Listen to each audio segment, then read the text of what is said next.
Bueno, hoy está con nosotros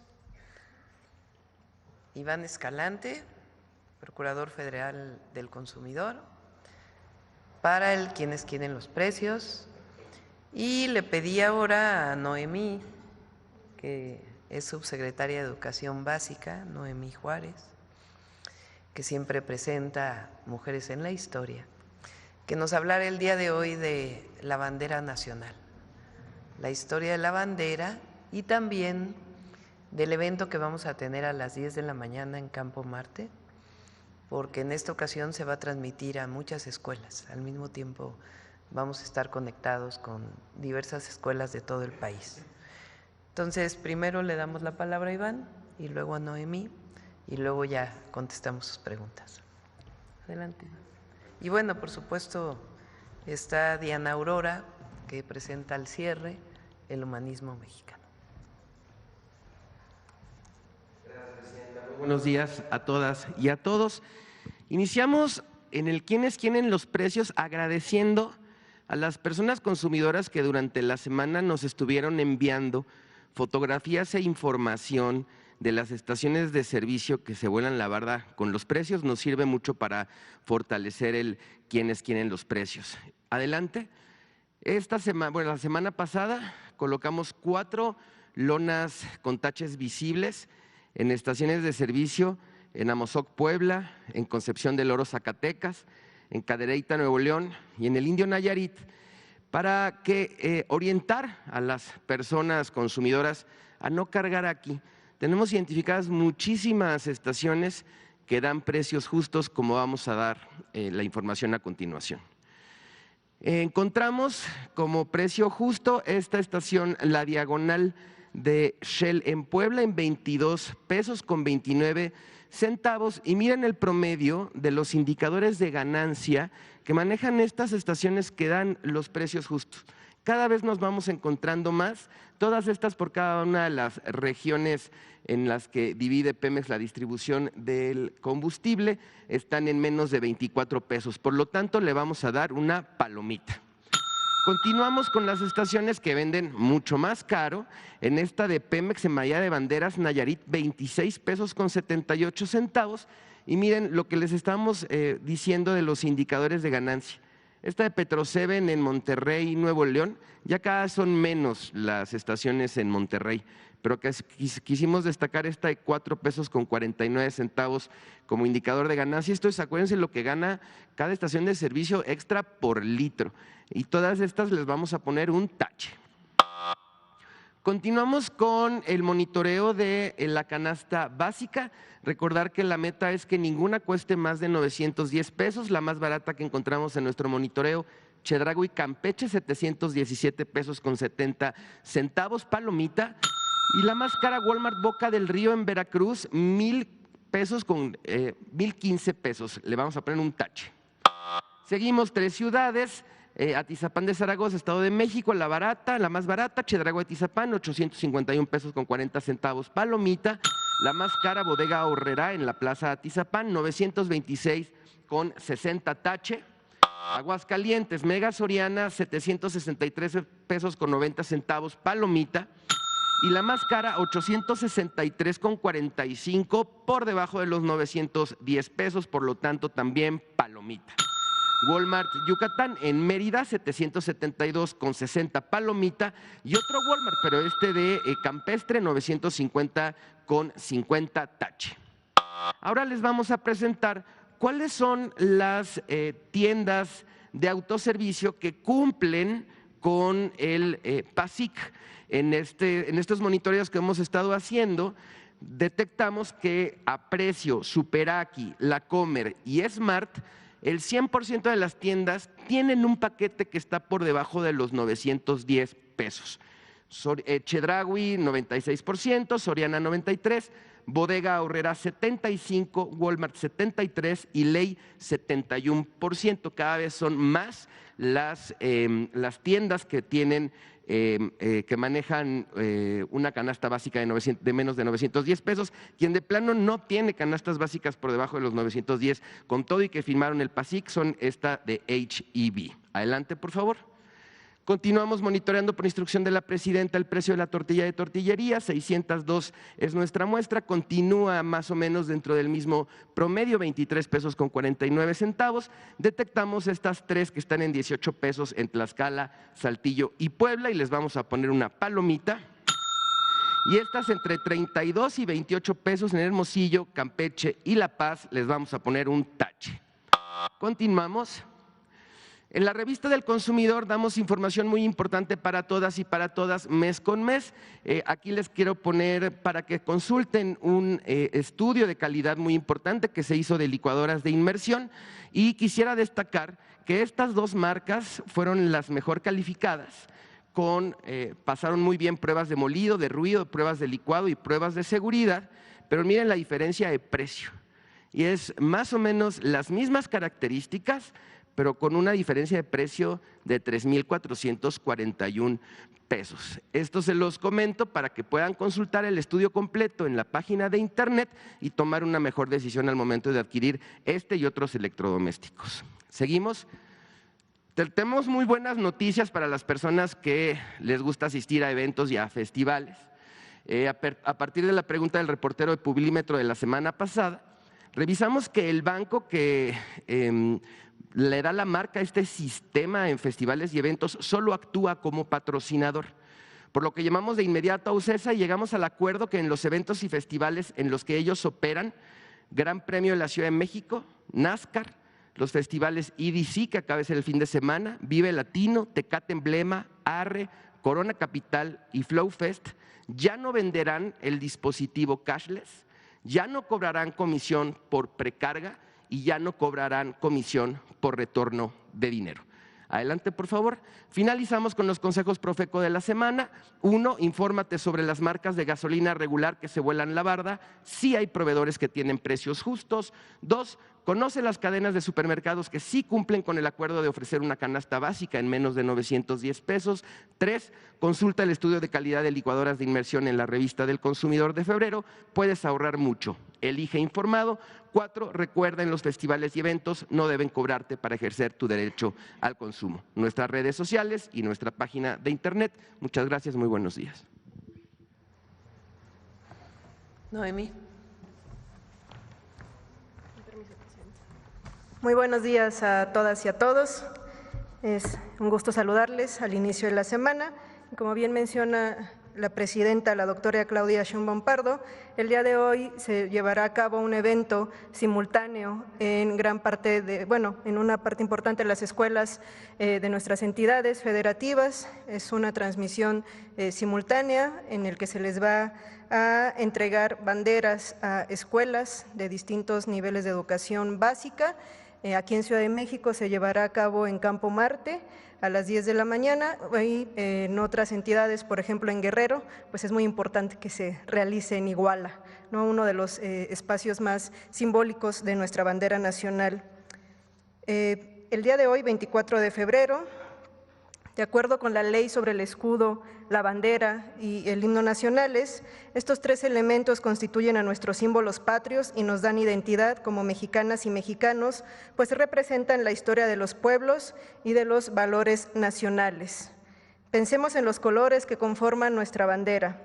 El verde, que originalmente representaba la independencia, hoy simboliza la esperanza de alcanzar todo aquello que deseamos como mexicanas y mexicanos: paz, educación, vivienda, alimento, un mejor futuro. El rojo, que originalmente significaba la unidad, también hoy ha transitado hacia la sangre derramada por las heroínas y héroes nacionales que en cada batalla y en cada escaramuza y en cada fortificación, en cada loma y en cada trinchera y en las ciudades dieron su vida para que conformemos hoy esta nación. Y el blanco, que en su momento significó la religión, pues también hoy nos habla acerca de la unidad de todo un pueblo que tras más de 200 años de historia se ha mantenido fiel a una sola consigna: la defensa de la libertad y de nuestra soberanía. Hablar de la historia de nuestra bandera también es hablar de la historia de las transformaciones. Recordemos estos primeros estandartes, como los liderados por el ejército insurgente.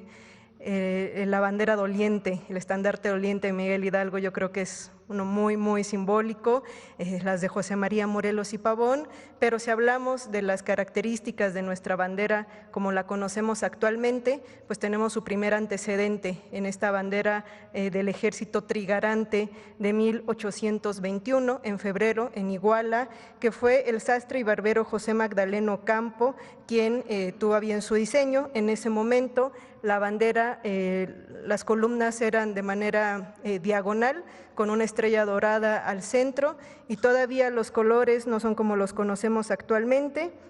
Era primero el blanco, el verde y el rojo, y bueno, fue el propio Agustín de Iturbide quien en noviembre de ese mismo año, 1821, emitió un decreto donde ahora las columnas iban a ser de forma vertical y se cambiaba el orden de los colores a verde, blanco y rojo. Si podemos observar en la imagen, tenemos ahí ya la aparición del águila como símbolo en el escudo, pero ha sido el escudo lo que se fue transformando ya a lo largo del siglo XIX, porque bueno, los colores y el orden ya no cambió desde esta primera bandera trigarante. Aquí aparece todavía la corona ya del primer imperio, el águila aparece todavía ya con las alas abiertas. Las siguientes banderas las tenemos también ya en un antecedente importante con nuestra primera República Federal. Recordemos que México cumplió recientemente 200 años como nación, y aquí ya aparece la serpiente, el águila devorando la serpiente. No quiero hacer aquí en qué va a terminar la sesión de hoy, pero bueno, la cápsula dedicada pues nos va a explicar más sobre este importante símbolo.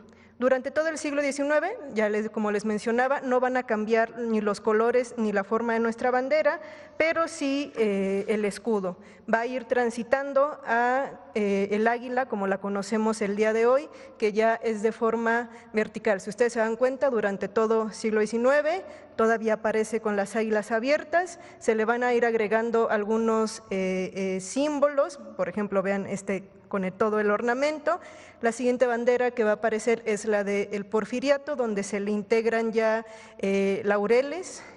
Las alas cada vez están más abiertas, pero va a ser otro momento muy importante en 1917, bueno, un poco antes, un decreto en 1916 con Venustiano Carranza, donde ya se va a oficializar más el escudo como lo conocemos. Si ustedes se dan cuenta, este es el escudo con Venustiano Carranza, ya el águila está de perfil, se mantiene el águila, se mantiene la ornamenta, y a partir de aquí ya no cambia el perfil de nuestro escudo, que sin duda es otro elemento fundamental de nuestra bandera, el cual es una alegoría que nos remonta hasta la fundación de México Tenochtitlan y nos recuerda la historia del pueblo mexica, plasmada desde el Códice Boturini o la tira de la peregrinación, que tras mucho marchar vio cumplirse esta profecía que había prometido enviar al águila como una señal de que era momento de edificar una capital. Y así ocurrió. Los mexicas erigieron la ciudad más grande y próspera del mundo mesoamericano, que tras la llegada de los conquistadores se convirtió también en la megalópolis que conocemos hoy. El escudo nacional no solo alude a la fundación de la capital de nuestro país, sino también a la tenacidad de toda nuestra población para superar retos y adversidades, como lo hemos hecho a lo largo de nuestra historia. Como lo vimos en esta breve semblanza a imágenes, cabe mencionar que la bandera no ha sido siempre la misma. Al menos podemos reconocer 4 momentos diferentes que ha sufrido modificaciones. Como ya lo vimos, se erigió primero como un símbolo del primer ejército, del ejército trigarante que consumó la independencia, de la cual se adoptó algunos elementos que todavía se mantienen vigentes, como los colores verde, blanco y rojo. Este otro cambio significativo llegó en 1917, en el que en la Constitución se estipuló la creación de este escudo nacional con el águila de perfil, y en 1968 por decreto es la actual bandera que conocemos el día de hoy. Así como nuestra bandera ha tenido diversas transformaciones, también nosotras como pueblo de México, como sociedad, nos hemos reinventado sin dejar atrás nuestra esencia, costumbres y tradiciones, las cuales perviven, al igual que los colores de la bandera, el emblema del águila y la serpiente. Para finalizar mi participación, me gustaría recordarles que todas las naciones del mundo tienen una bandera que las identifica. La nuestra, como ya vimos, merece honores y respeto, pues nos llena de orgullo al recordarnos los momentos más importantes de la historia nacional, como la lucha por nuestra independencia, como los retos para construirnos en un Estado laico y soberano, en el combate contra las dictaduras y la injusticia social durante la Revolución y las movilizaciones sociales del siglo pasado que hoy nos permiten gozar de los derechos y las libertades de hoy día. Muchas gracias. Y bueno, finalmente, antes del comercial, las imágenes que estuvimos observando el día de hoy es un libro de difusión, es muy ilustrado y con una cronología. Lo pueden descargar del Instituto Nacional de Estudios Históricos de las Revoluciones de México y se llama La Bandera Nacional y es todo un recuento cronológico de los cambios que ha tenido. Pueden consultar el libro, siempre son de descarga gratuita. Muchas gracias.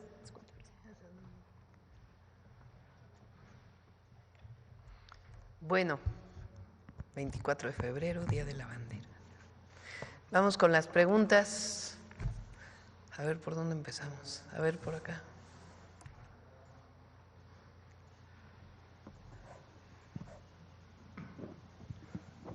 ¿Qué tal? Muy buenos días a todos y a todas. Juan Hernández de Diario Basta, Tabasco Hoy, Campeche Hoy y Quintana Roo Hoy de Grupo Cantón. Sobre el tema, ¿qué tan complicado o qué tan laborioso ha sido recuperar los valores que se perdieron durante la etapa del neoliberalismo? Y lo planteo de esta manera porque en muchos de los libros pues se quitaron materias como lo que fue civismo, había problemas incluso con lo que eran los honores a la bandera. Entonces, realmente, ¿cómo ha sido este proceso de recuperar todos estos valores, lo que es la historia de México, realmente recuperar toda esta esencia que nos da identidad a los mexicanos? Esa sería mi primera pregunta del tema. Durante todo el periodo neoliberal dejó de, yo diría dos cosas. Uno, de reconocerse a nuestros héroes y heroínas, incluso en el bicentenario de la independencia y la revolución, surgió pues una corriente que quería denostar al padre de la patria, Miguel Hidalgo y Costilla, al propio Morelos, de la revolución no se diga. Previo a ello, si ustedes recuerdan, quisieron desaparecer incluso a los niños héroes de Chapultepec, de los libros de texto, que además de que sí hay pruebas históricas de que existieron los niños de Chapultepec, los héroes, estos jóvenes que defendieron con su vida la soberanía y la independencia de México frente a la invasión de los Estados Unidos. Todo ello era parte pues de una visión, pienso yo, en donde para ellos México no era ejemplo, quizás hasta les avergonzaba nuestra historia nacional. Y miraban a otros lados, a otros países. Bueno, en aquella época incluso se habló del fin de la historia. Y con la transformación, con la cuarta transformación, el objetivo no solamente es rescatar, recuperar la historia, nuestros héroes, nuestras heroínas, sino muchos héroes que no fueron reconocidos tampoco previo al periodo neoliberal. Muchos héroes y heroínas, dirigentes sociales que representaron la lucha por las libertades, por la democracia, en contra del régimen de un solo partido y que nunca fueron reconocidos, inclusive fueron encarcelados.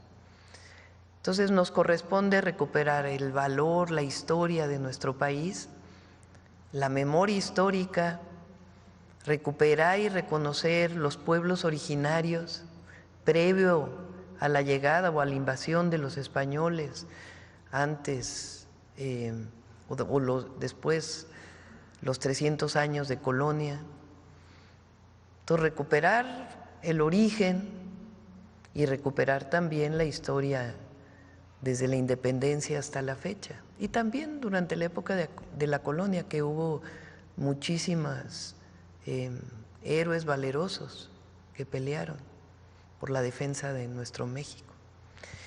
Entonces, es muy importante reconocer la historia, la memoria histórica, la bandera como un símbolo que nos agrupa, un símbolo de independencia, de soberanía, de historia.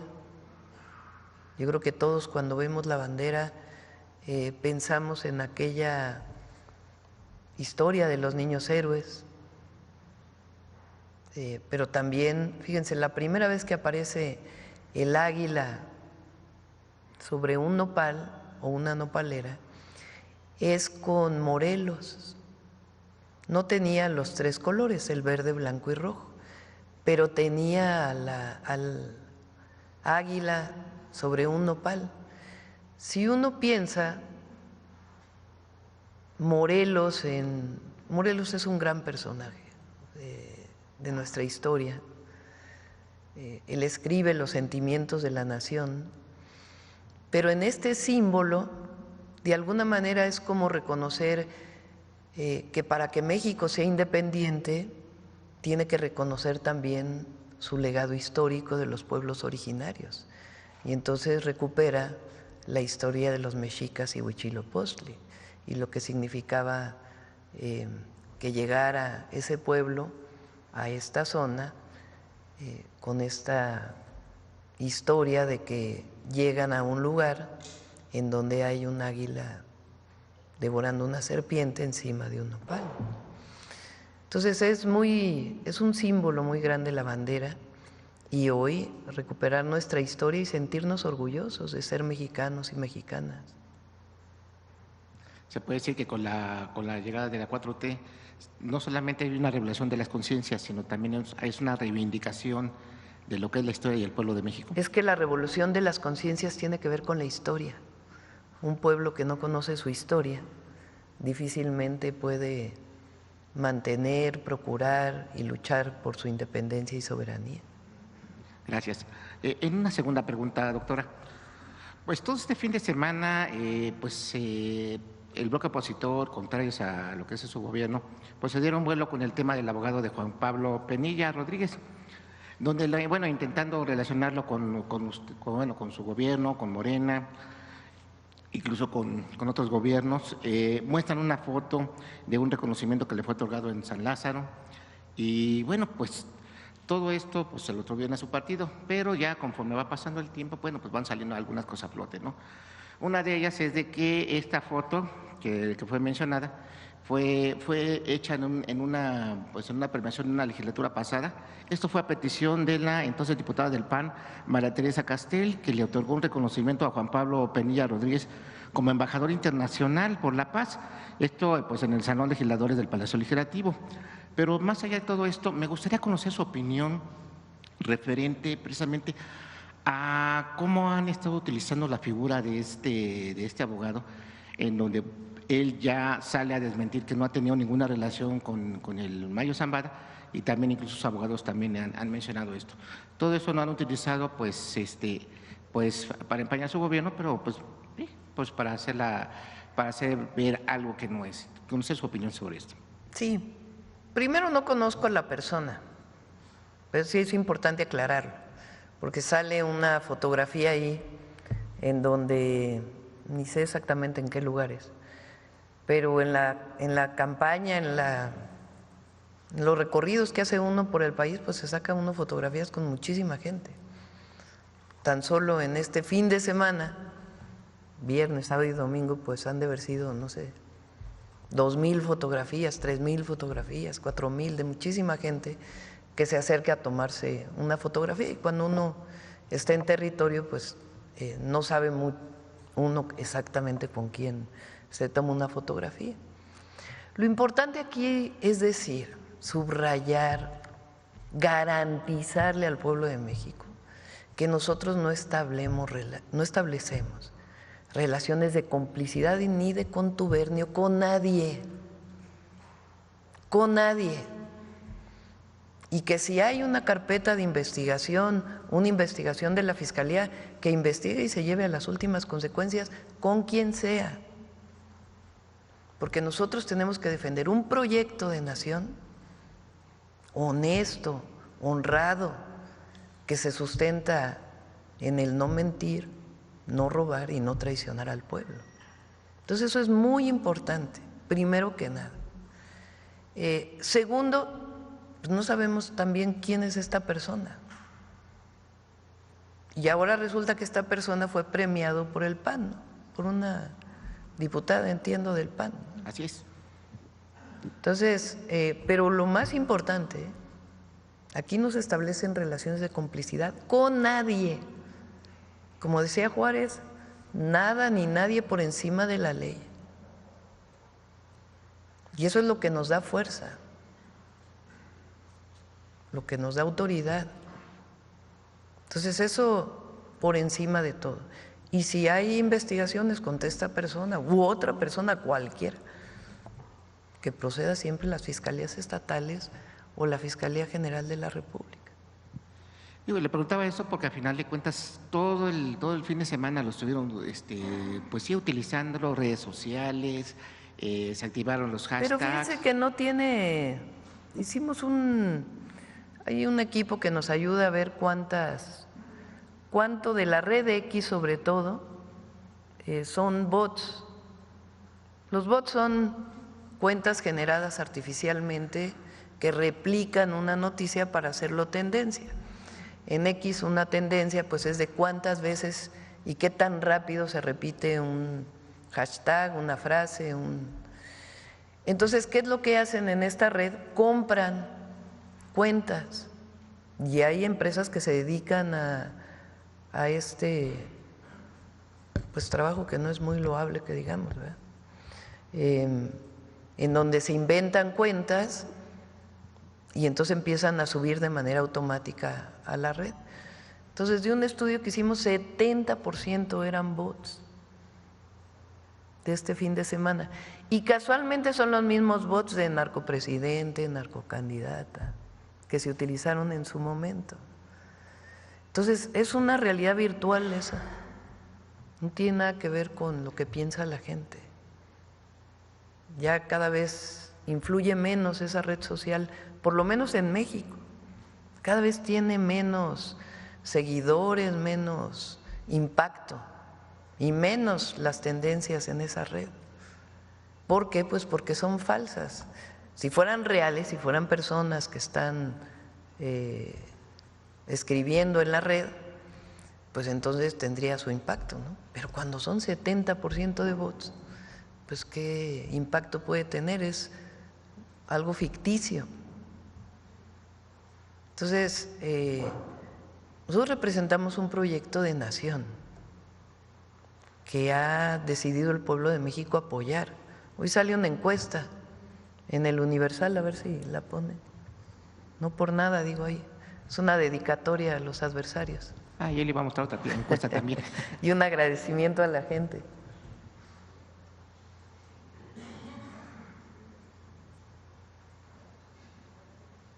Y es el Universal, que no necesariamente es habla bien de nosotros, al revés. Pero ponle la pregunta.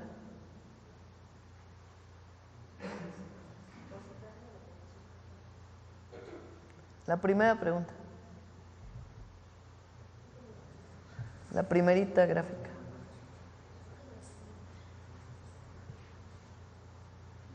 Pero es que no viene la pregunta ahí.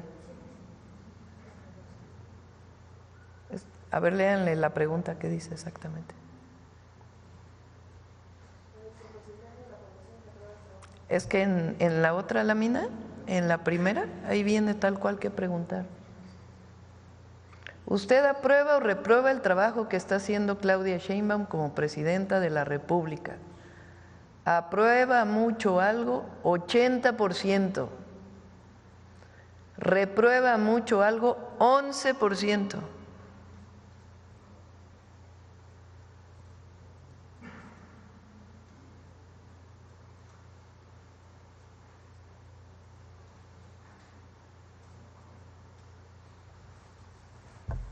Cuando uno dice la verdad, cuando uno está concentrado en gobernar y gobernar para la gente, cuando no hay nada más importante para uno que los principios y los compromisos que hicimos con el pueblo y cumplirlos a cabalidad, pues estas cosas son de un sectorcillo ahí que… Y luego resulta que la oposición reconoció a esta persona. Entonces… Y bueno, finalmente, doctora, presidenta, precisamente tocando este tema de las encuestas, se dio a conocer, bueno, ya nos publicamos que, bueno, precisamente estas campañas tengan ese desprestigio, pues se dio a conocer una encuesta internacional de Consulta Morning, en donde la sitúa como la segunda mandataria mejor calificada por encima de Donald Trump e incluso de Justin Trudeau. Esta encuesta, pues, también… el 2011, en el periodo pasado, pues situaba al expresidente Andrés Manuel López Obrador pues como uno de los mandatarios mejor calificados a nivel mundial. Usted pues prácticamente está siguiendo esta misma tendencia y se reconoce a nivel internacional todo lo que ha sido el trabajo de los mandatarios. Aquí están pues sí, encuestando a la gente, están midiendo políticas económicas, políticas sociales, o sea, están aprobando pues luego parte de su gobierno o de lo que lleva su gobierno. También pues preguntarle qué opinión le merece que sea usted colocada como la mandataria mejor calificada de América. Pues agradecer a la gente y decirles que nuestro compromiso está cada día, 7 días a la semana, 24 horas del día, para servir al pueblo. Para eso nos eligieron.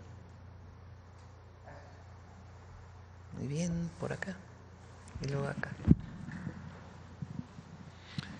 Buen día, presidenta. Manuel día. Pedrero, de los Reporteros MX.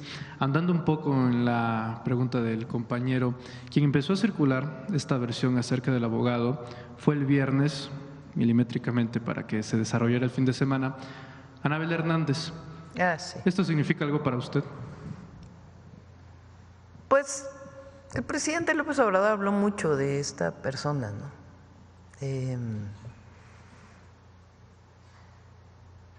No tiene sustento lo que dice. Creo que el tercer debate o el segundo debate a la presidencia, la candidata del PRI sacó el libro de Anabel Hernández,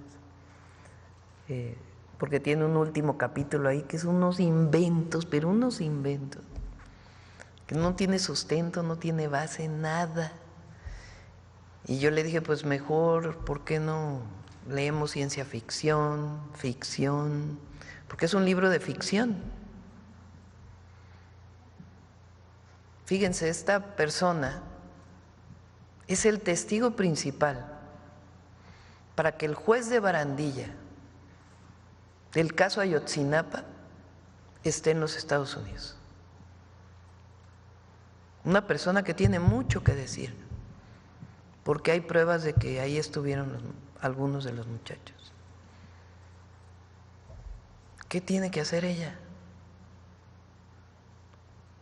como el principal testigo para que el juez de Barandilla esté en los Estados Unidos del caso Ayotzinapa?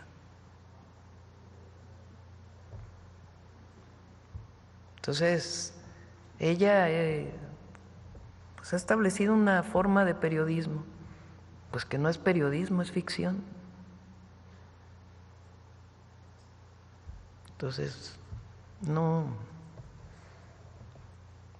es creíble para el pueblo de México. Ella perdió credibilidad hace mucho tiempo. Gracias, presidenta. En una segunda pregunta, yéndonos un poquito más allá de México, la salud del Papa Francisco ha decaído considerablemente, según informa el Vaticano, y distintos mandatarios y líderes sociales a nivel mundial pues han expresado su solidaridad y deseándole una pronta recuperación. Sin embargo, también está pasando un fenómeno bastante interesante, y es que pues grupos de ultraderecha que obviamente muchos de ellos compaginan con el catolicismo, que son católicos, pues mostrando y expresando una alegría, una satisfacción por la caída de la salud de Francisco, ya que lo consideran bastante liberal o progresista y porque a diferencia de sus antecesores tal vez no ha condenado o no le ha cerrado las puertas de la Iglesia Católica a grupos que históricamente han sido vulnerables y han sido rechazados, como la comunidad LGBT, como las mujeres, tal cual, y él ha sido un poco más abierto en ese sentido. Entonces, más allá de la declaración o el posicionamiento que pueda tener la presidenta de México sobre el estado de salud de Francisco, pues nos gustaría escuchar una reflexión acerca de este fenómeno que está pasando de aquellos que dicen ser religiosos, que aquellos que aseguran tener una afinidad con el catolicismo, pues estén alegrando o encuentren cierta satisfacción con la caída de la salud de Francisco y ante todo lo que pueda derivar de ello.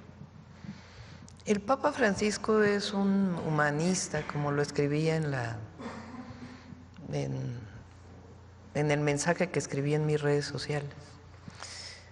Él tiene muchos textos, pero tiene dos textos muy significativos de su pensamiento, dos encíclicas, una dedicada a nuestra casa común, hablando de la protección a la naturaleza, que es algo muy progresista, y además de defensa de la Tierra, del planeta Tierra, de manera muy importante. Y la otra encíclica también es una reflexión sobre lo que representó el neoliberalismo, y lo dice tal cual.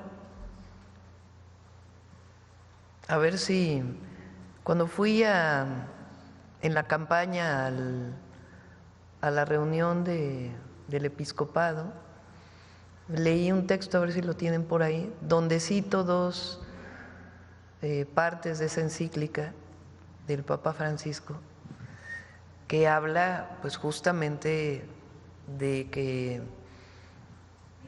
consumismo, de que se perdió la esencia de la humanidad con ese sistema. Entonces, claro, todos los que defienden otra visión de la Iglesia, pues están en contra de él. Lo que es terrible, pues es que se digan cristianos, ¿no? No se le debe desear mal a nadie, aunque sea tu adversario, ¿no? Y al Papa Francisco pues le enviamos nuestro deseo de que se reponga muy pronto, porque es un hombre que representa mucho para la humanidad, más allá incluso de la religión católica. Gracias.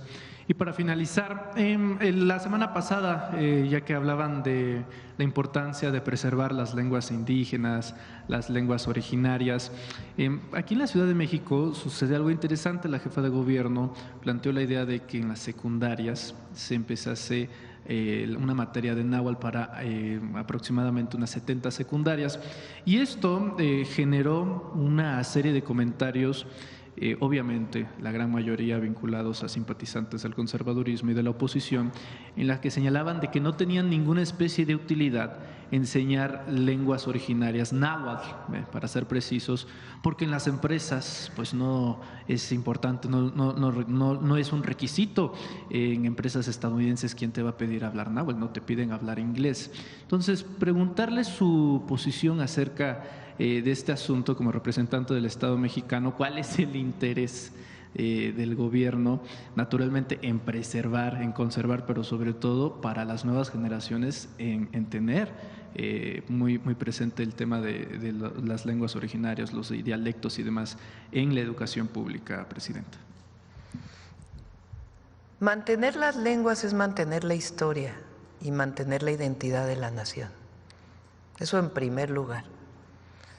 En segundo, las lenguas de los pueblos originarios tienen en sí mismas, en la construcción lingüística, pero además en su visión del mundo, una enorme cultura.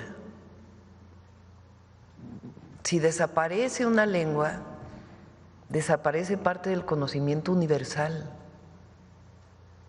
y parte de nuestra identidad como mexicanos y mexicanas. Entonces, todo aquel que niega a los pueblos originarios como esencia de México y a las lenguas originarias, niega a México. Es como esto que hablábamos de recuperar nuestra historia. Entonces, recuperar la lengua madre o las lenguas madres tiene que ver con lo que decía Violeta el otro día. Queremos que las familias se sientan orgullosas de su lengua, si hablan una lengua originaria, orgullosas, para que le enseñen a sus hijos y a sus hijas su lengua, porque la lengua materna es la primera lengua que hablas. Y lo que queremos es que siga transmitiéndose la lengua. Y para que siga transmitiéndose, pues tiene que haber orgullo e identidad. Y nos corresponde como gobierno reconocer esa identidad y valorarla. Y además, pues esto que hizo Clara, que es muy importante y que es parte de la nueva escuela mexicana en los lugares en donde se hablan lenguas originarias, que es que en la escuela se enseñe para que no se pierda y que se recupere, porque representa conocimiento también. No solamente es la historia, el legado, sino conocimiento. Entonces hay que conservar la lengua madre, las lenguas madres. Acá. Gracias. Buenos días, Presidenta. Joana Flores, de Grupo ASIR. Preguntarle sobre el tema de la bandera. Decía usted en un inicio que este evento de las 10 de la mañana se va a transmitir en escuelas. Si nos pudiera platicar, ¿va a ser a nivel nacional? ¿Se va a estar replicando a través de redes sociales? ¿Cómo va a ser, por favor? Sí. Gracias, buenos días. Sí, va a ser a nivel nacional. La Sedena entregó a las autoridades educativas estatales una cantidad de banderas para que se lleve a cabo la ceremonia de abanderamiento de las escoltas. Cada una de las entidades estatales designó un lugar donde se va a llevar esta ceremonia y es la que va a ser de manera simultánea con la que se realice aquí en Ciudad de México. Como les comentaba, cada una de las entidades decidió cuál era un lugar. En el caso de Guerrero, pues muy emblemático en el caso de Iguala, pero se le entregará estas banderas a escoltas del nivel educativo de educación básica. ¿Y va a ser en escuelas públicas o también privadas? Va a ser cada una de las entidades estatales designaron qué escuelas se les iba a otorgar este símbolo patrio. Cada autoridad estatal designó el número, cada una representa tanto preescolar, primaria o secundaria y ellos también eligen el lugar emblemático donde se va a llevar esta ceremonia. Fue la autoridad estatal a quien se le entrega esta cantidad de banderas y son los que agruparon a sus escuelas. Muchas gracias. Y, Presidenta, si me permite hacerle una pregunta al titular de Profeco sobre este tema de las pulseras o estos esquemas donde se paga previamente, preguntar si para todas aquellas personas que ya acudieron a algún evento, que tienen todavía saldo, sé que se puede reclamar, pero ¿hay alguna, se podrá regresar el tema de la comisión que se pagó previamente o no es un tema retroactivo, digamos? No es un tema que se haya platicado con ellos. Lo que se atendió a partir de la semana pasada es que todo iniciara justamente este fin de semana con el festival que acaba de suceder.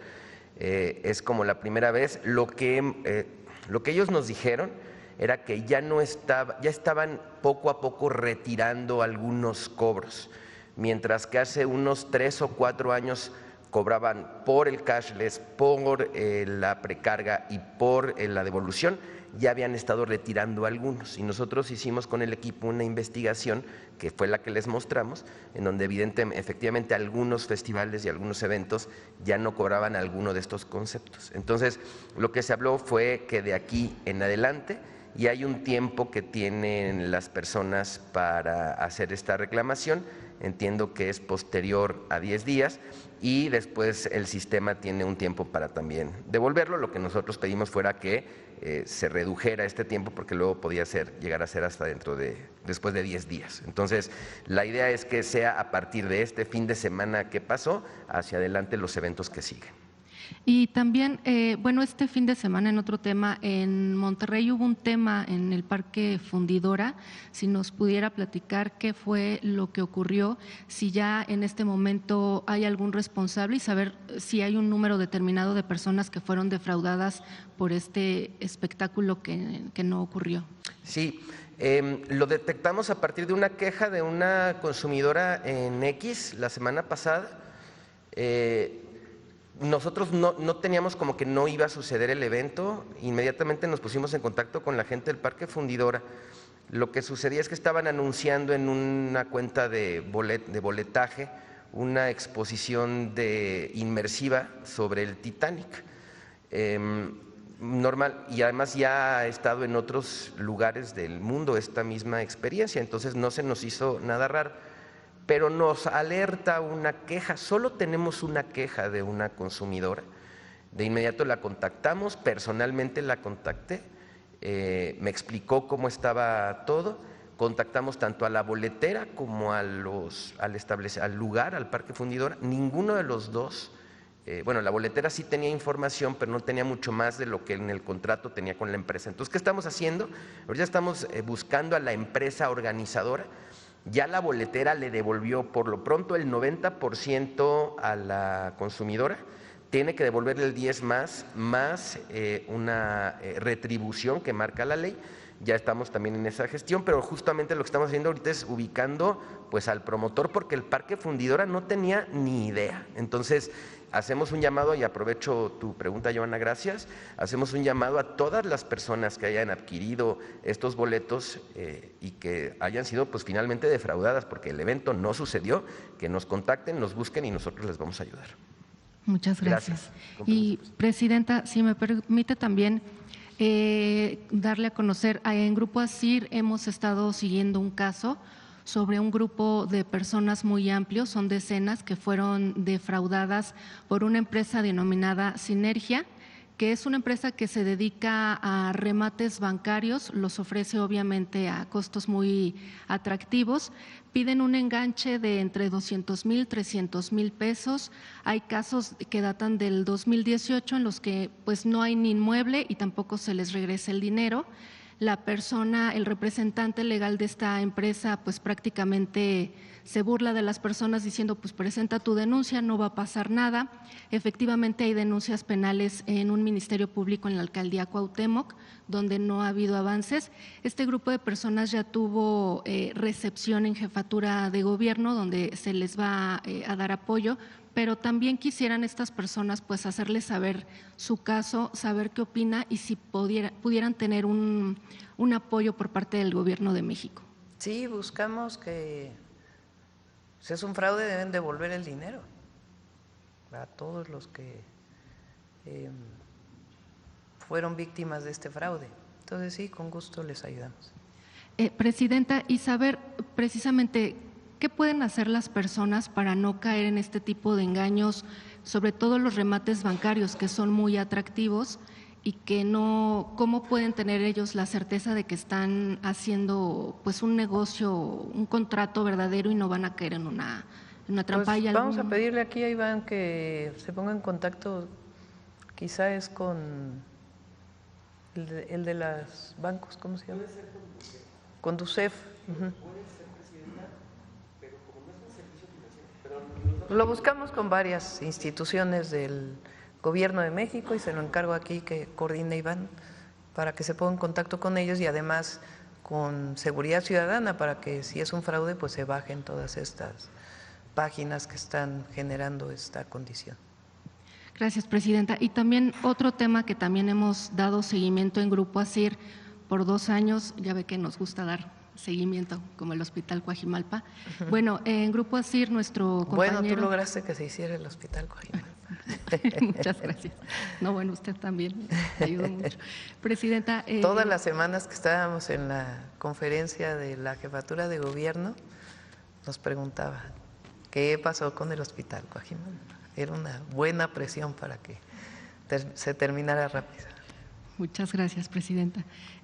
Bueno, en este caso le ha tocado a nuestro compañero corresponsal de Chiapas. Hace 2 años, en febrero, pierde la vida un niño, el niño Damián, lamentablemente en su colegio. Cuando llegan sus papás se encuentran al niño mojado. Ellos pues tienen la certeza de que el niño murió ahogado. Sin embargo, las autoridades de este colegio, pues la versión era que se atragantó. Se borraron evidencias en su momento. Este caso también se expuso al expresidente López Obrador. Él también, bueno, pidió que se le ayudara a esta familia, hubo apoyo, pero pues pareciera que no hay voluntad por parte de las autoridades en Chiapas, la Fiscalía, el Poder Judicial, saber también si pudiera haber un llamado. En este momento, bueno, está el proceso de juicios, pero no hay una sentencia y han pasado 2 años sin que haya justicia para este pequeñito. Sí, por supuesto, también apoyamos, con gusto. Muchas gracias. Gracias. Mira, les voy a leer lo del Papa. Es la encíclica de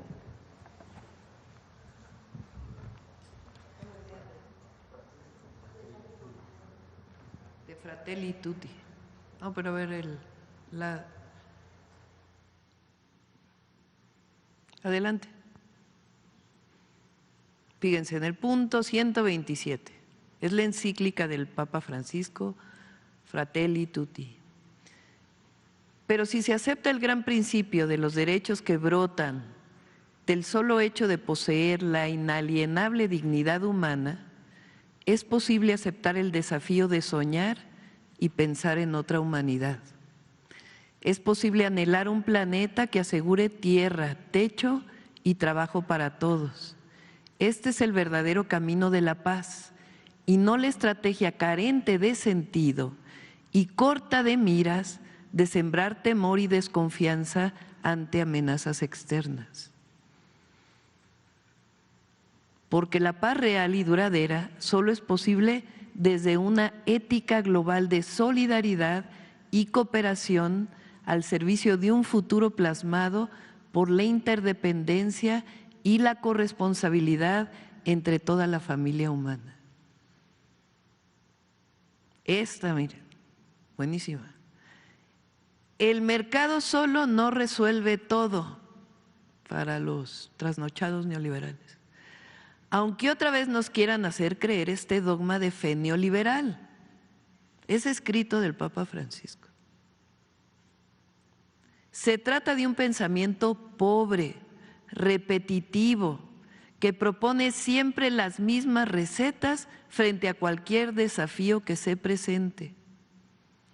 El neoliberalismo se reproduce a sí mismo sin más, acudiendo al mágico derrame o goteo, sin nombrarlo, como único camino para resolver los problemas sociales. No se advierte que el supuesto derrame no resuelve la inequidad, que es fuente de nuevas formas de violencia que amenazan el tejido social. Por una parte es imperiosa una política económica activa, orientada a promover una economía que favorezca la diversidad productiva y la creatividad empresarial para que sea posible acrecentar los puestos de trabajo en lugar de reducirlos. La especulación financiera con la ganancia facial como fin fundamental sigue causando estragos.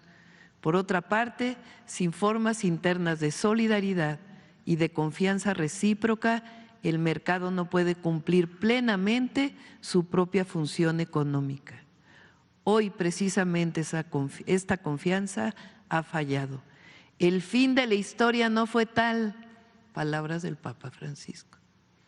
Y las recetas dogmáticas de la teoría económica imperante mostraron no ser infalibles.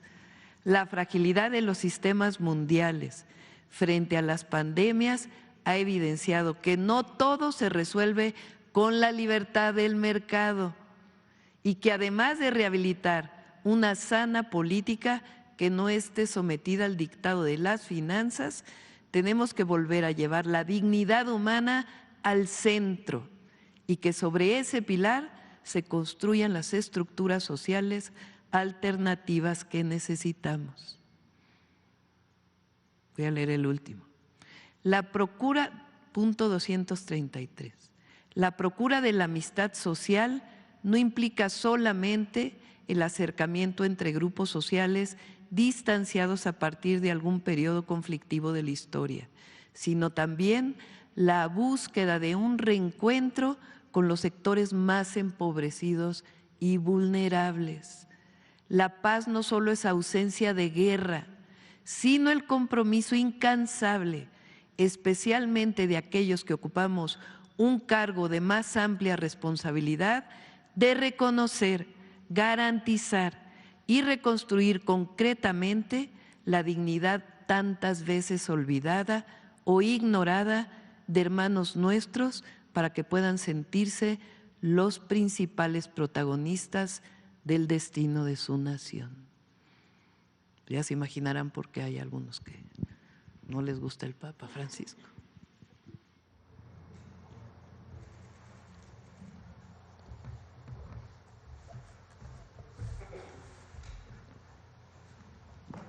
Gracias, Presidenta. Mara Rivera, de Enfoque Noticias.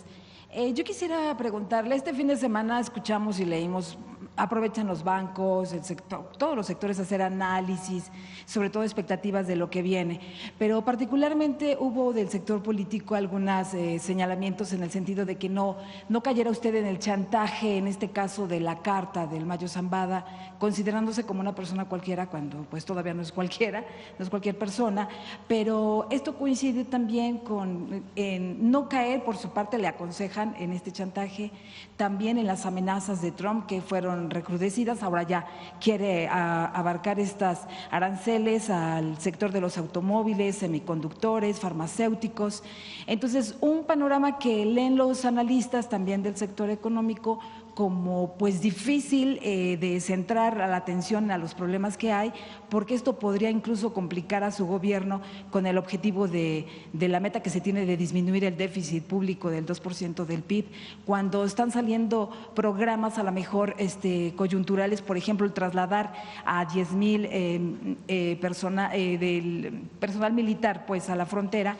Esto puede representar gastos al gobierno, programas nuevos que no estaban contemplados, en fin, que al mismo tiempo ven un escenario difícil que pueda complicar las finanzas. ¿Usted qué lectura le da y también qué piensa de esta recomendación de no caer en un chantaje? Porque esto podría, pues a lo mejor hasta provocar más la ira del presidente Trump, ¿verdad? Pues ni caemos en chantajes ni caemos en amenazas. Cumplimos con nuestra responsabilidad, con la Constitución y con las leyes.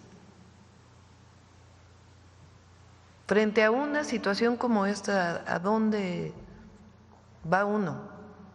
Pues al derecho de cualquier mexicano, cualquiera que éste sea. Y lo que dice la Constitución y lo que dice la ley, porque juramos respetarla.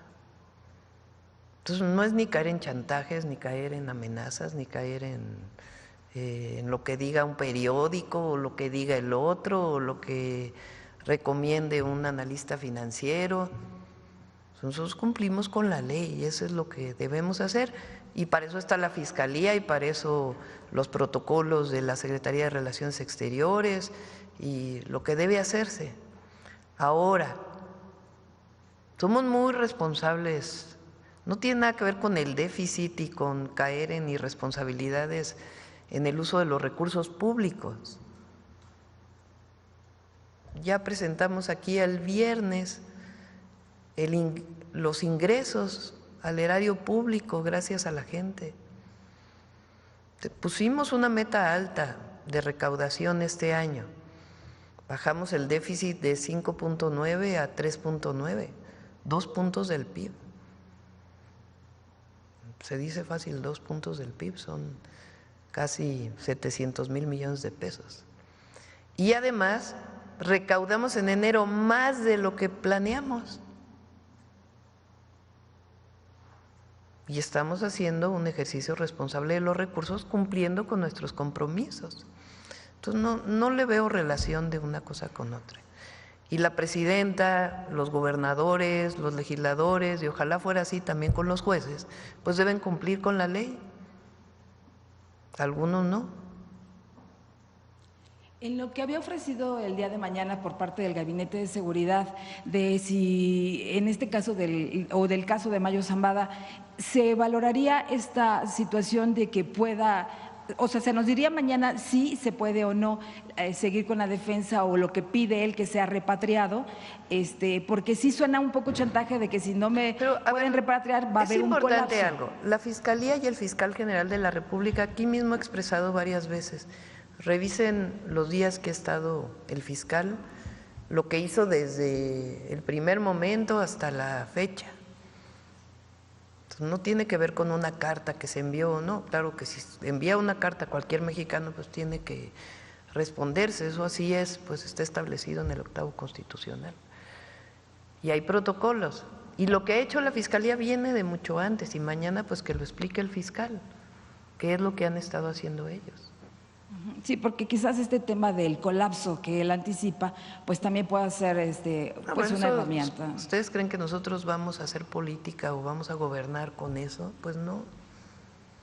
Lo que explicamos aquí es cuál es la responsabilidad del Estado mexicano, del Gobierno de México frente a una situación como la que se vivió, de acuerdo a lo que dicen las leyes y la Constitución. Entonces, por eso dije, a ver el fiscal qué planteamiento tiene. Y frente a asesorías y demás, pues ¿qué hace la Secretaría de Relaciones Exteriores frente a cualquier mexicano?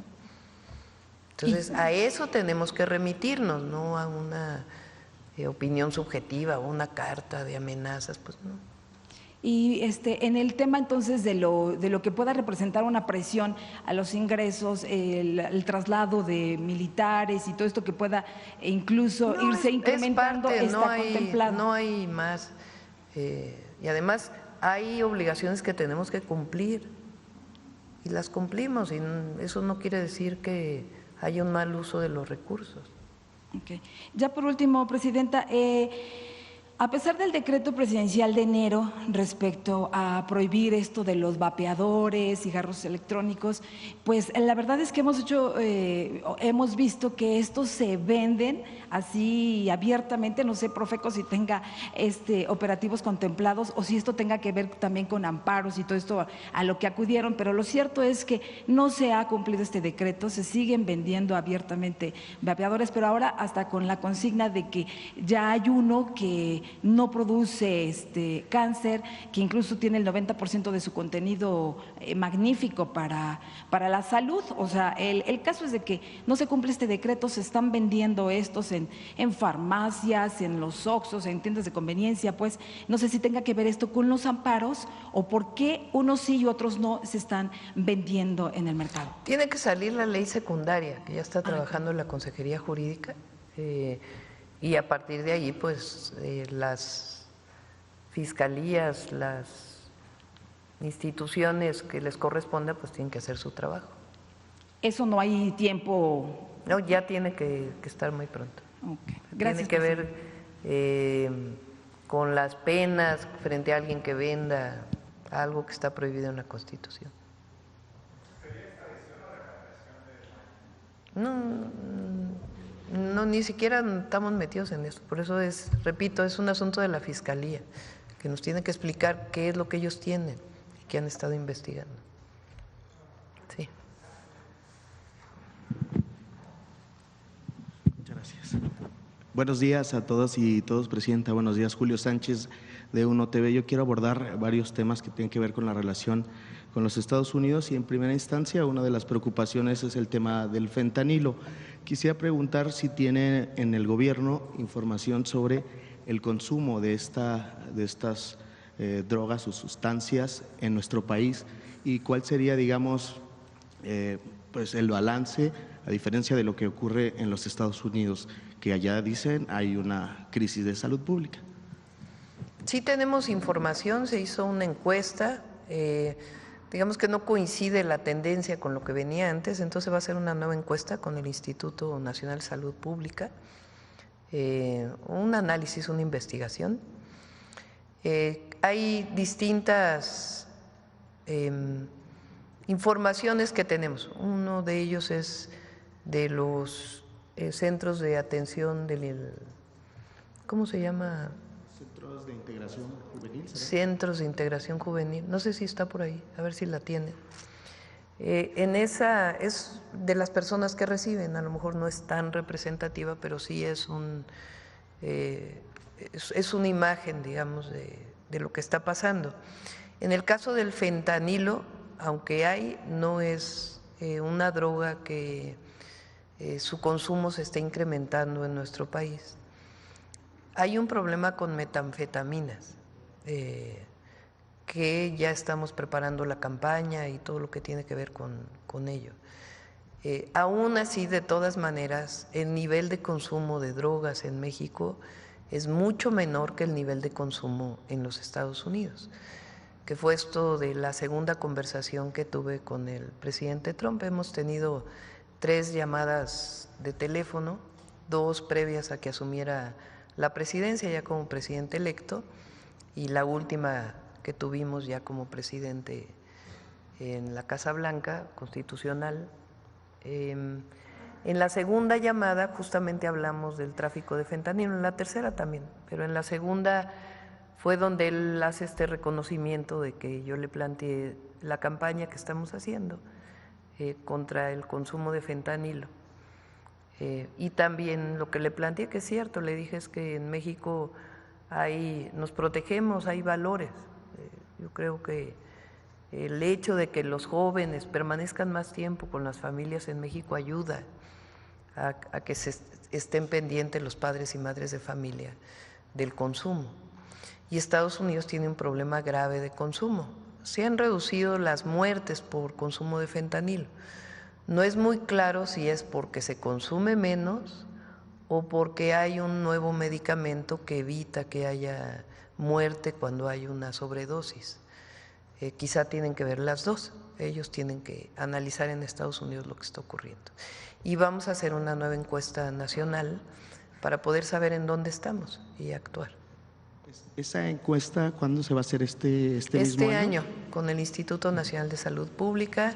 La coordinación la lleva el doctor Kersenovich. De acuerdo, Presidenta, muchas gracias. En otro tema, bueno, tiene que ver con lo que decía también el presidente Donald Trump respecto del fentanilo. Ayer hacía un comentario de que decía, pues no estamos contentos porque sigue llegando el fentanilo a Estados Unidos y pues llega a través de México. También hace una referencia sobre Canadá.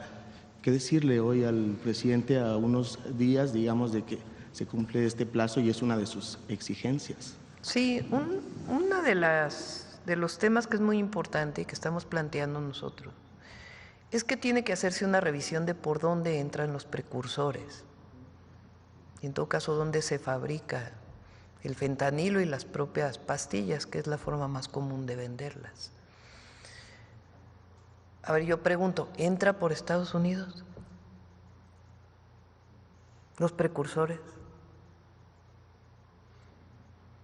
No sabemos, ¿no? O sea, ¿por qué solo se dice que entra por México y por Canadá? ¿Por qué no investigar si entra por Estados Unidos?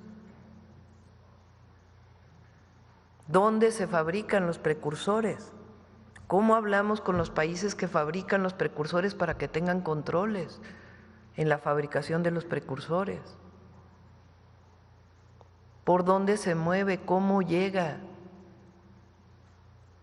Porque hay una acusación de que entra solamente por la frontera de México, que nosotros vamos a hacer lo que esté en nuestras manos, porque nosotros vamos a ayudar a Estados Unidos por esta crisis humanitaria que tiene. Pero además no queremos que el fentanilo llegue a ningún lado, no queremos que las drogas lleguen a ningún lado, no solo a Estados Unidos, sino a jóvenes mexicanos o jóvenes de cualquier país del mundo. No queremos, y en eso tenemos que colaborar y coordinarnos. Pero tenemos que hacer una revisión, los 3 países, por dónde están entrando los precursores, dónde está la fabricación, cómo se vende ilegalmente. Porque ¿dónde está el gran consumo? En Estados Unidos. ¿Quién vende el fentanilo en Estados Unidos? ¿Cuáles son esos cárteles que venden el fentanilo en los Estados Unidos? ¿Dónde está el lavado de dinero de esos recursos? Y ahí vamos a cooperar y a coordinarnos, precisamente porque no queremos que esto exista.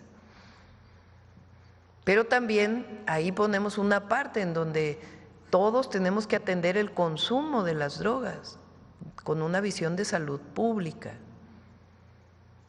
Entonces nosotros vamos a colaborar, vamos a coordinarnos, siempre con respeto, exigiendo el respeto a nuestra soberanía,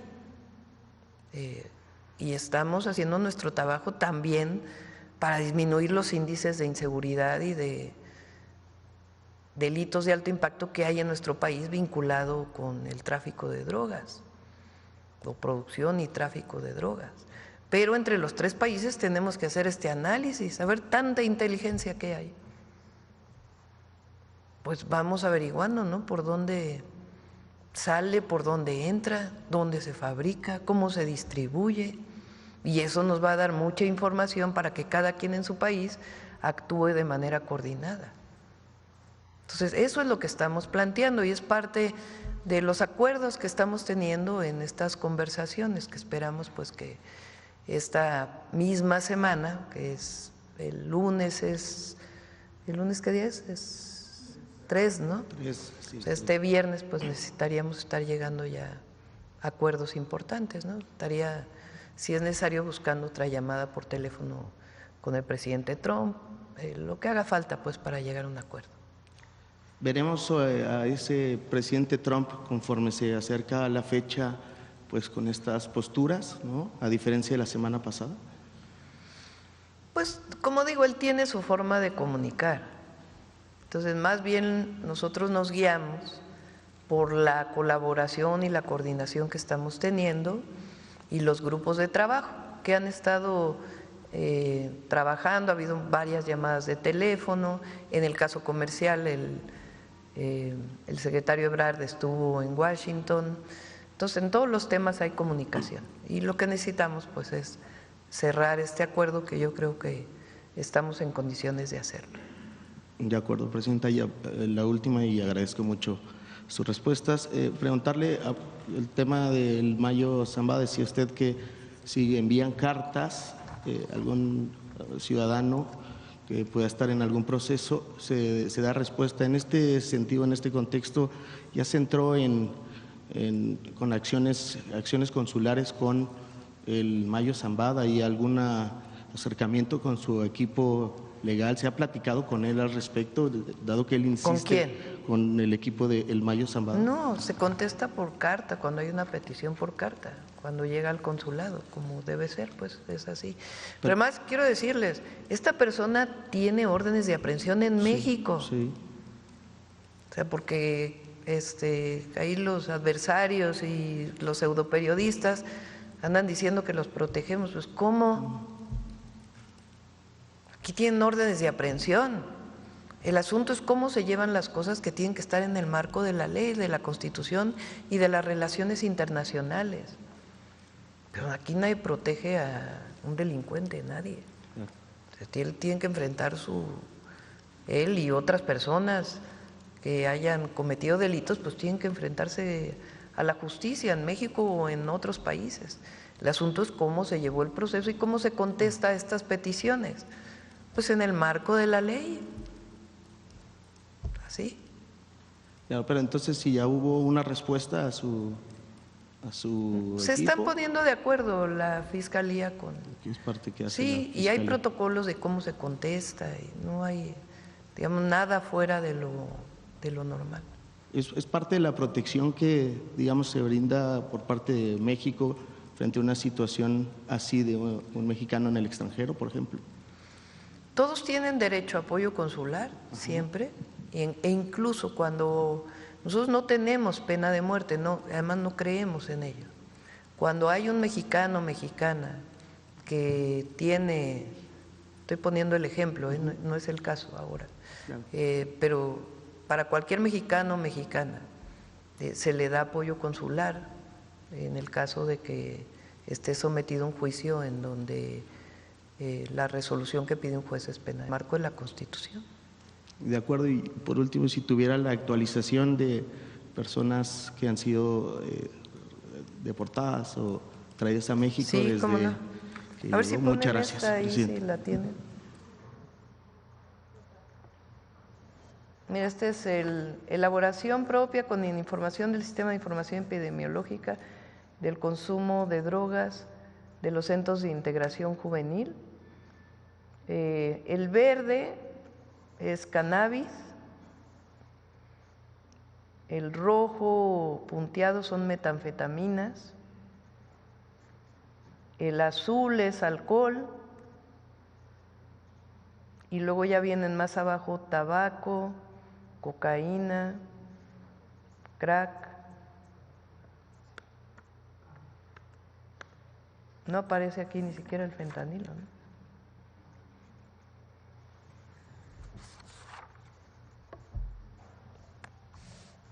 Bueno, adelante.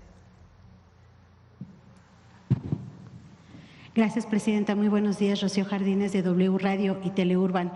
En primer lugar, comentarle y preguntar si usted ya ha podido ver un asunto que se le trajo aquí por parte de organizaciones civiles del proyecto Saguaro. No sé si le suena, es un proyecto que tiene la empresa México Pacific, le estamos dando seguimiento en W Radio. Dicen estas personas que para esta construcción que se está planteando de un gasoducto de Sierra Madre y la terminal de liquefacción de gas natural en Saguaro, donde se asegura que se va a afectar a las ballenas y también al clima.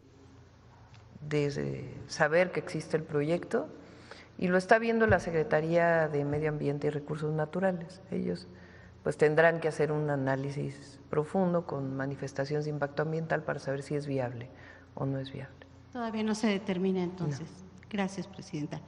También saber cómo van las pláticas con el gobierno de Estados Unidos, qué pasó en este acercamiento que tuvo el secretario de Economía, Marcelo Ebrard, con el secretario de Comercio, Howard Lutnick, ya que se dice, presidenta, que en este acercamiento se le solicitó a México que imponga unos aranceles de 20% a China, precisamente para continuar con los diálogos y evitar el impuesto de 25% de Estados Unidos. A ver si esto es verdad, presidenta, si ya se le dio respuesta.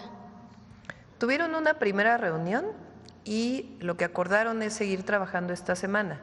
Se queda un equipo de la Secretaría de Economía en Washington. Los van a acompañar algunos compañeros de Secretaría de Hacienda para estar trabajando con la Secretaría de Comercio de los Estados Unidos para poder establecer acuerdos. Nosotros lo que establecemos es que hay que priorizar, lo he dicho desde el principio, la relación y el acuerdo comercial con los Estados Unidos y pedimos a Estados Unidos que priorice su acuerdo comercial con México y con Canadá en el llamado TEMEC. Y nosotros siempre hemos planteado, incluso lo hizo el presidente López Obrador, puso aranceles con países en donde no tenemos tratados comerciales, porque finalmente incluso dentro del marco de la Organización Internacional de Comercio, lo que se establece es justamente eso, pues, priorizar en aquellos lugares donde tienes acuerdos de libre comercio frente a otros donde no tienes. Entonces nosotros con China, por ejemplo, no tenemos un acuerdo de libre comercio. Hay otros países asiáticos con los que tampoco tenemos acuerdos comerciales. Entonces, hay acuerdos comerciales, pero no de libre comercio. Entonces es parte de lo que se está trabajando en este grupo de trabajo.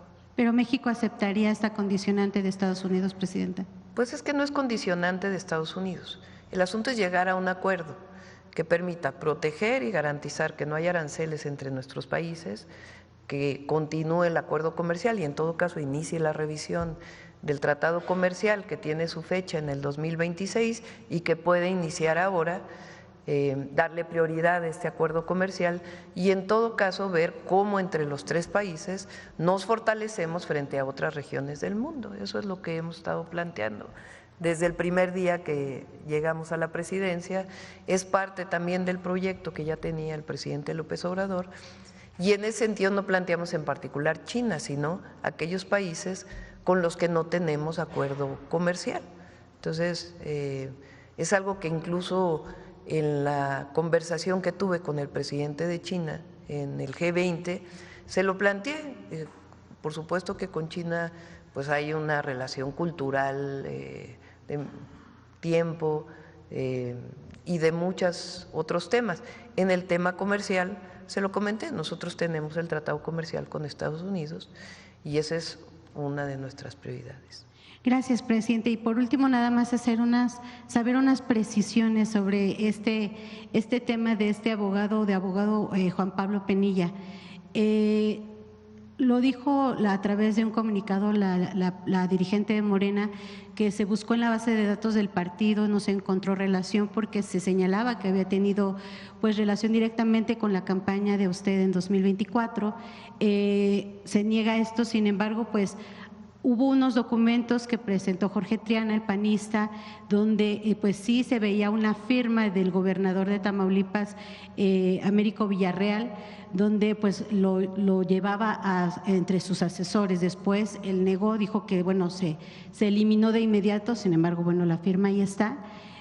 ¿Usted va a solicitar o cree que sea necesario que haya una investigación dentro de los equipos, tanto de Morena, como a lo mejor de otros gobiernos, si existe realmente una relación con él? Usted dice que no lo conoce, sin embargo, parte de su equipo u otros políticos de las filas de Morena que pueden sí conocerlo, ¿sería necesario llamarlos a investigar que realmente no haya una relación, tras las fotografías que se observa que ha tenido, pues algunas, estuvo presente en algún evento del presidente López Obrador, en reuniones con legisladores, etcétera? Gracias, presidenta. Como lo dije, nosotros no establecemos relaciones de contubernio con nadie,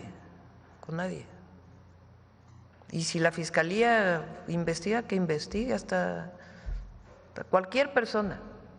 Nosotros nunca estamos por encima de la ley con nadie.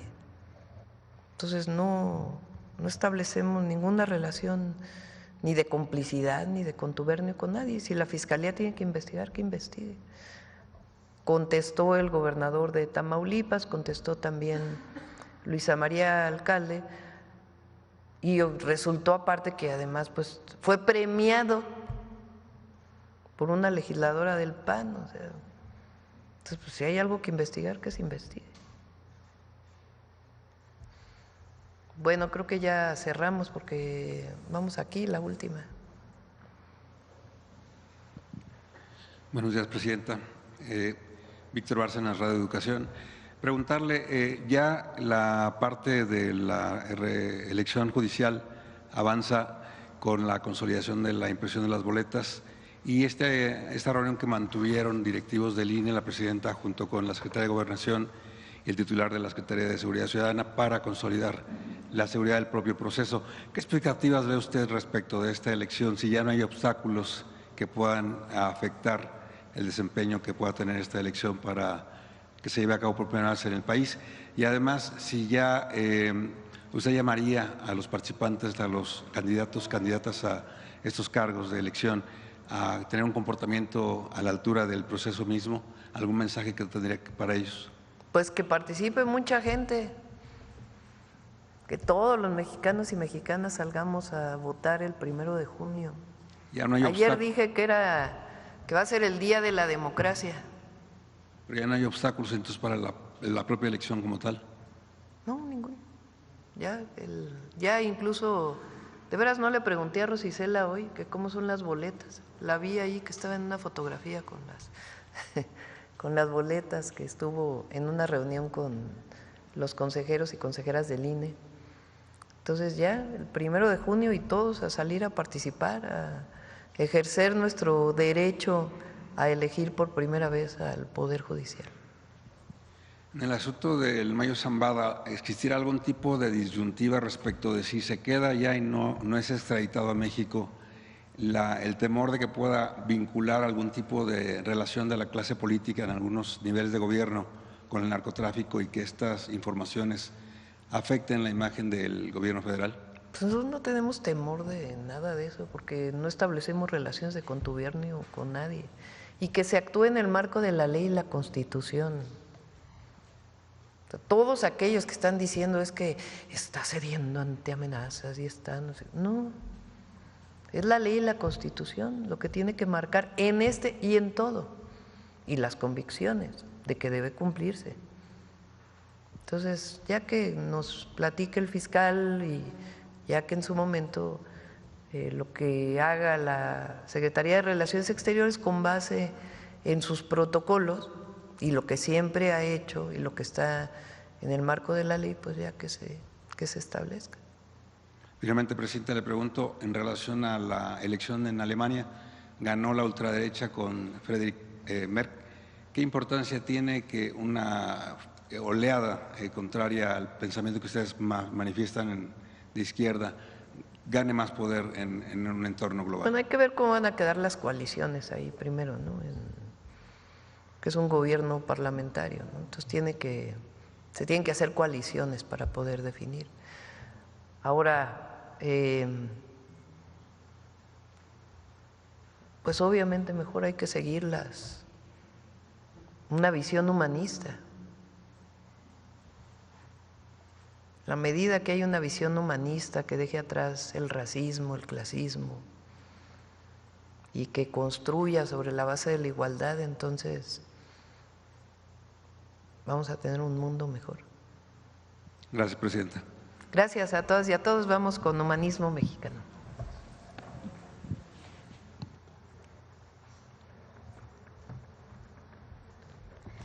Con su permiso, señora presidenta. Hola, ¿qué tal? Muy buenos días a todos y todas los que siguen esta conferencia del pueblo, en la que vamos a seguir reflexionando sobre nuestro lábaro patrio.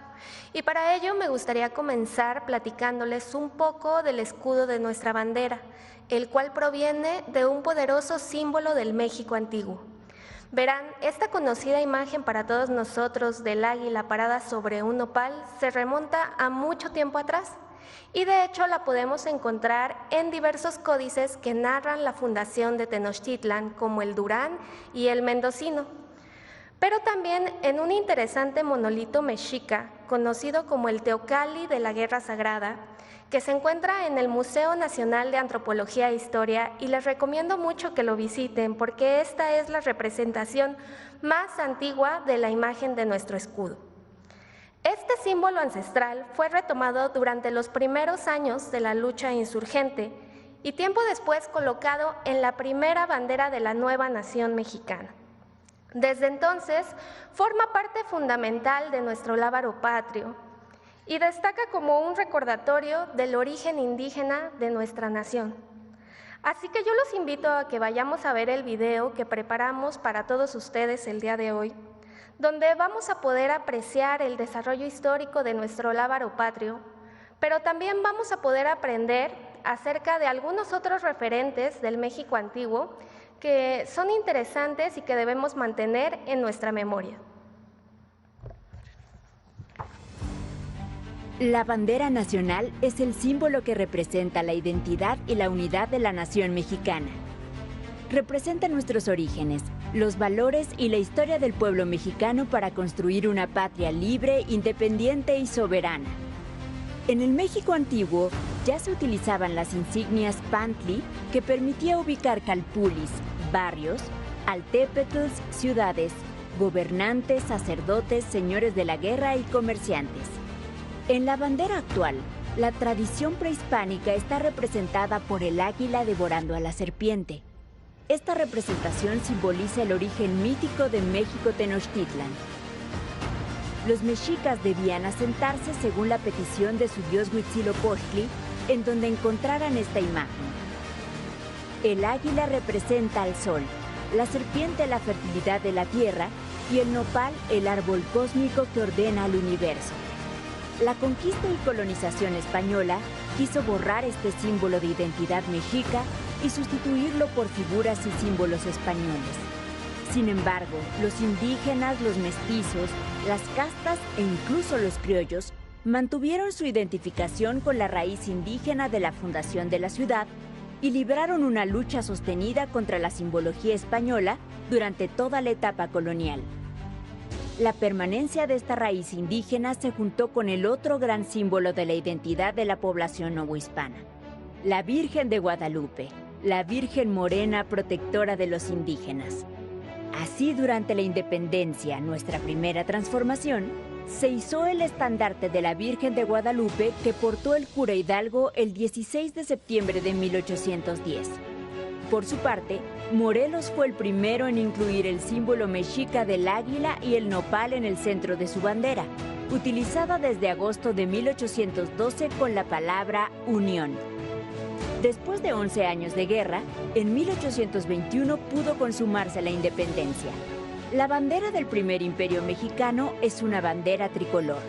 El ejército trigarante portó por primera vez los colores blanco, verde y rojo con franjas diagonales. Esta bandera marcó el fin de la Guerra de Independencia. Después de la caída del imperio de Iturbide, la Junta Gubernativa Mexicana decretó el símbolo patrio del águila posada de perfil sobre un nopal, devorando una serpiente y orlada por una rama de encino y otra de laurel. Estos símbolos y colores han tenido algunas variantes. A finales del siglo XIX y principios del XX, el águila apareció ligeramente de frente, mientras que en la Revolución, Venustiano Carranza decretó que el escudo nacional estuviera en el centro de la bandera y el presidente Lázaro Cárdenas dispuso que la cabeza del águila estuviera más erguida. Esta es la forma en que la conservamos hoy. Actualmente, el verde simboliza la esperanza del pueblo en su destino y grandeza, el blanco la unidad y el rojo la sangre que derramaron los héroes por la patria. Por todo esto, la bandera mexicana es una celebración de la historia e identidad de nuestro pueblo. El lábaro patrio nos une como mexicanas y mexicanos. Es nuestro legado y la esperanza de nuestro futuro. Es lo que mantiene en alto todos los días, ondeando en el viento, los valores del humanismo mexicano.